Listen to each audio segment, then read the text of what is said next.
O sol de Brasília não apenas ilumina a capital, ele reflete com uma intensidade agressiva na superfície polida do mármore branco e no vidro reluzente dos palácios, criando uma ilusão de transparência que poucos conseguem atravessar.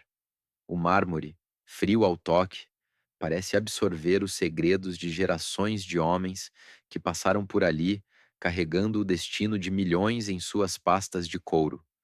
Para o visitante, a cidade é uma obra de curvas planejadas, um monumento à ordem e à democracia.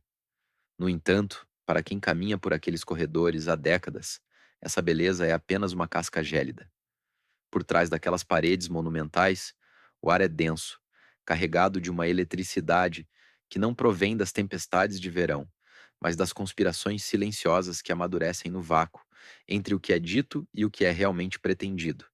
Nesse teatro de sombras, e eu assumi o papel de observador. Como assessor de alto escalão, transformei-me em um fantasma nos bastidores, aprendendo a ignorar o brilho das câmeras para focar nas sombras projetadas por elas. Eu conheço o peso de cada aperto de mão e o significado oculto em cada hesitação durante um discurso. Enquanto a nação assiste às transmissões oficiais, vendo rostos sérios debatendo o futuro, eu vejo as máscaras que cada um escolheu naquela manhã. A política aqui não é apenas governança. É uma performance onde a verdade morre no figurino.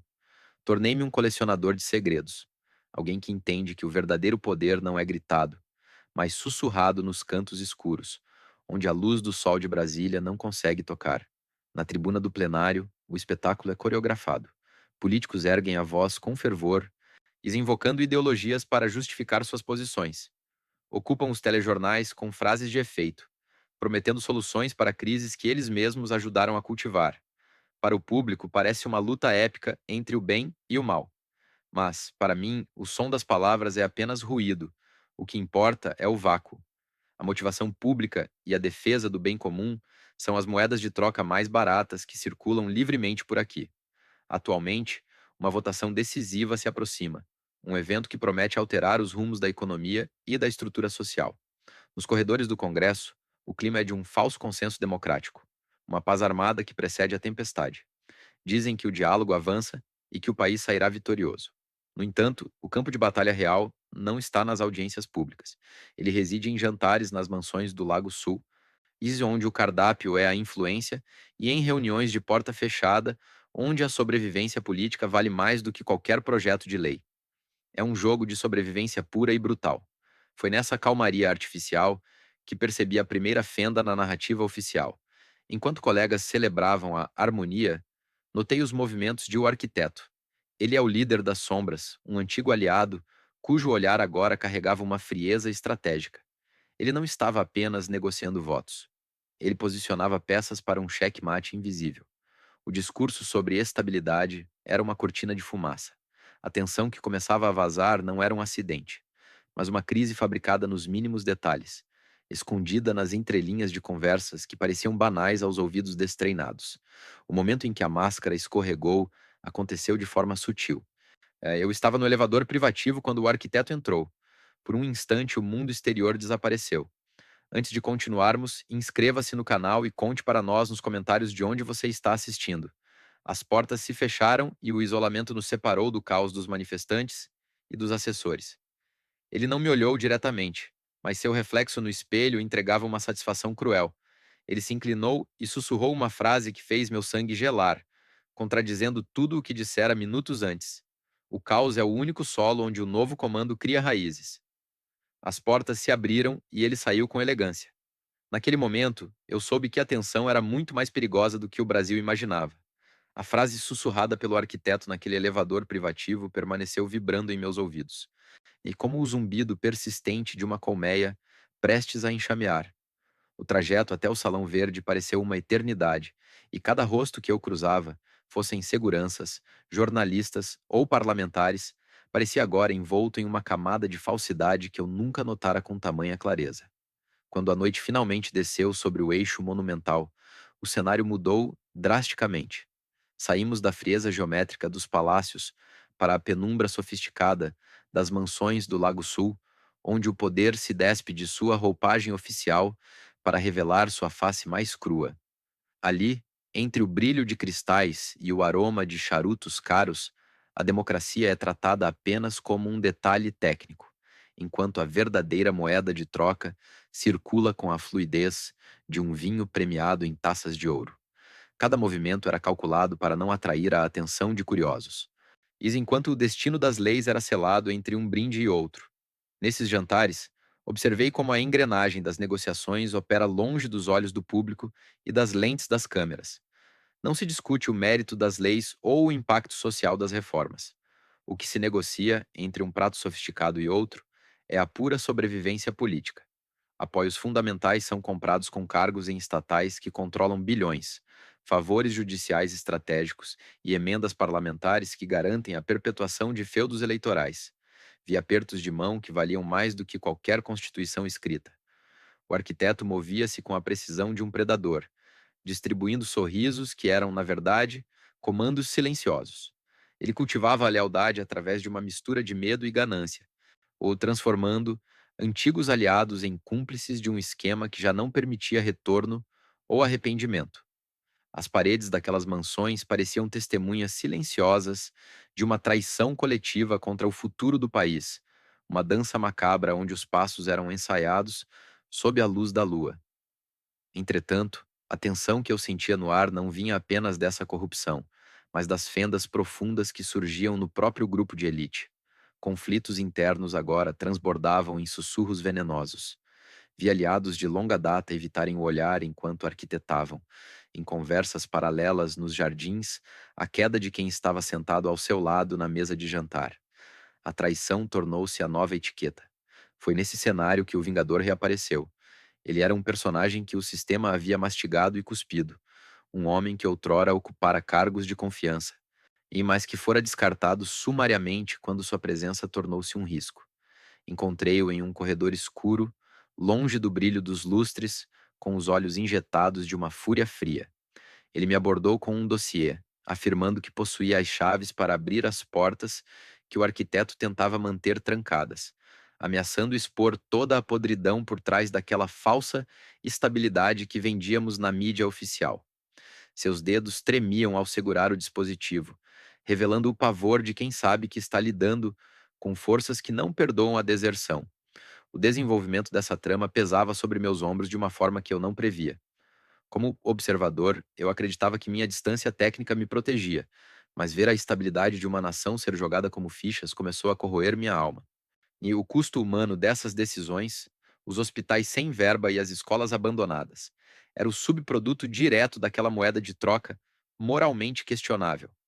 Eu via o país como um navio em meio a uma tempestade, enquanto os oficiais no comando sabotavam deliberadamente os botes salva-vidas para garantir que apenas eles chegassem à costa firme, ignorando os gritos de quem ficava para trás.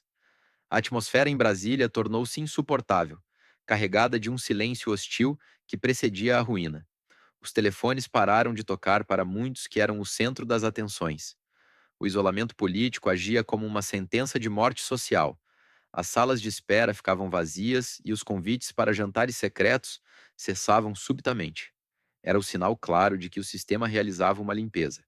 No epicentro desse isolamento, a verdade se revelou através das evidências do Vingador. Percebi que a crise não era um desdobramento orgânico da política, era um plano mestre, meticulosamente executado pelo arquiteto. Ele fabricara a instabilidade e sabotara a governabilidade de propósito. Tudo era uma encenação macabra para forçar uma ruptura institucional, um caos controlado que justificaria uma mudança radical no comando do poder, onde ele, finalmente, não precisaria mais agir nas sombras. O dia da decisão final amanheceu com um céu de um azul tão profundo e límpido que parecia zombar da densidade emocional que se acumulava nos corredores de mármore do Congresso Nacional. Eu me posicionei na galeria superior, onde a vista privilegiada do plenário me permitia observar não apenas o painel de votos, mas a coreografia sutil dos corpos e as expressões que as lentes das câmeras raramente capturavam. Lá embaixo, as alianças secretas tecidas nas penumbras das mansões do Lago Sul estavam prestes a ser postas à prova diante de toda a nação. O ar estava saturado com o cheiro metálico da ansiedade e o murmúrio constante de assessores que corriam como formigas em um ninho perturbado. Para o público que assistia pelas telas em casa, tratava-se de um debate fervoroso sobre o futuro econômico, mas para os iniciados, o que víamos era a execução final e impiedosa do plano mestre de O Arquiteto. A tensão fabricada nos meses anteriores já havia transbordado para as ruas com uma força avassaladora.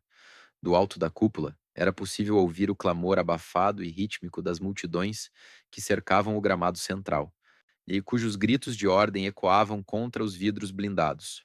O Teatro de Brasília, planejado para ser uma representação controlada e polida do poder, gerava agora uma onda de incerteza econômica que fazia as bolsas de valores oscilarem violentamente, espalhando o medo entre os cidadãos comuns. O que as pessoas nas ruas não percebiam, entretanto, era que aquela instabilidade não era um sintoma de falha, mas o combustível necessário para a manobra final. O arquiteto, sentado em sua poltrona de couro, com uma postura de indiferença quase escultural, observava o painel de votação como um maestro observa sua partitura.